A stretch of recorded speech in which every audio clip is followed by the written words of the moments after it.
Do you know the story about the children of the first ever couple? So come with me, let's open the great book.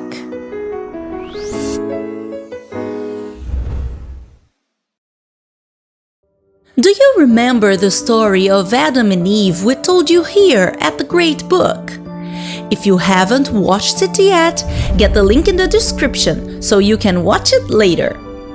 In this story, things didn't turn out so great for the first ever couple. They disobeyed God, so they ended up being kicked out of the beautiful garden that God created for them. But they moved on. After a while, Eve got pregnant and had a little boy and named him Cain. They were so grateful to God for the blessing of having such a beautiful son. After some time, Eve got pregnant again with another boy, who they named Abel. How nice! Cain got a little brother. Everybody was so happy. The boys grew up, and when they became adults, Cain became a farmer and Abel a shepherd. One day, Cain brought fruit from his harvest as an offer for the Lord. On the same occasion, Abel sorted out as an offer for the Lord the fat parts from the first breed of his flock. The Lord became pleased with Abel and his offer, but didn't get pleased with Cain and his offer. Hey, why did it happen? Well, in the Bible, it is not clear the reason for this to happen, but there's something we know. God knows our heart, and He knows exactly our intentions, whatever we do. And without a doubt, He saw in Cain something that the human eye still couldn't see. Let's check out what happened. When Cain saw that the Lord had rejected his offer, he got furious. Even his face was transformed by the rage he felt. That's not good. So God asked Cain, "Why are you so furious? Why did you have this look on your face?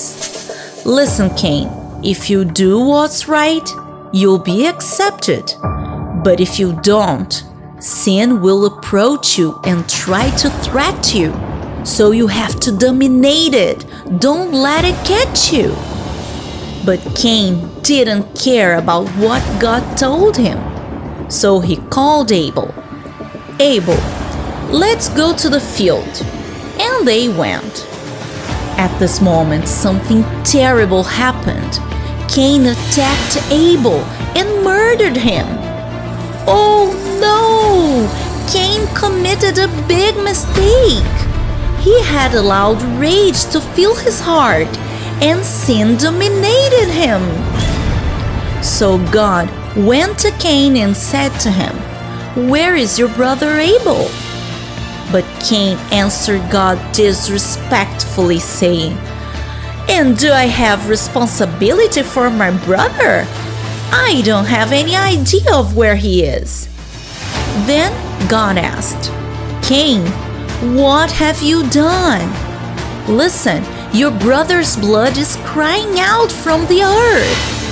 Now you will be cursed by the land that received from your hands the blood from your brother.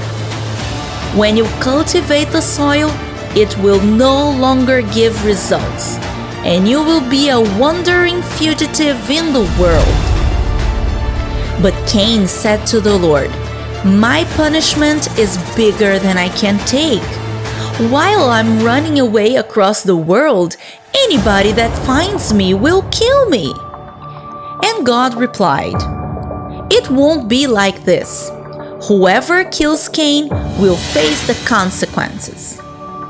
So then, the Lord put a sign on Cain, so whenever somebody met him, they wouldn't kill him. And this way, Cain had stayed from God's presence and moved away to a distant land. Wow! On every Bible story we see here at the Great Book, we learn how disobeying is something terrible. And it isn't God who punishes us. He isn't evil or vengeful. Quite the opposite, He's kind and fair.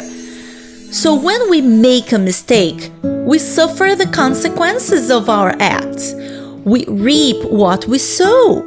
Have you seen somebody plant apples and harvest watermelons? Of course not, right? That's how our life works. When we practice what we learn from God's words, we always get a good harvest. This is the best way to go.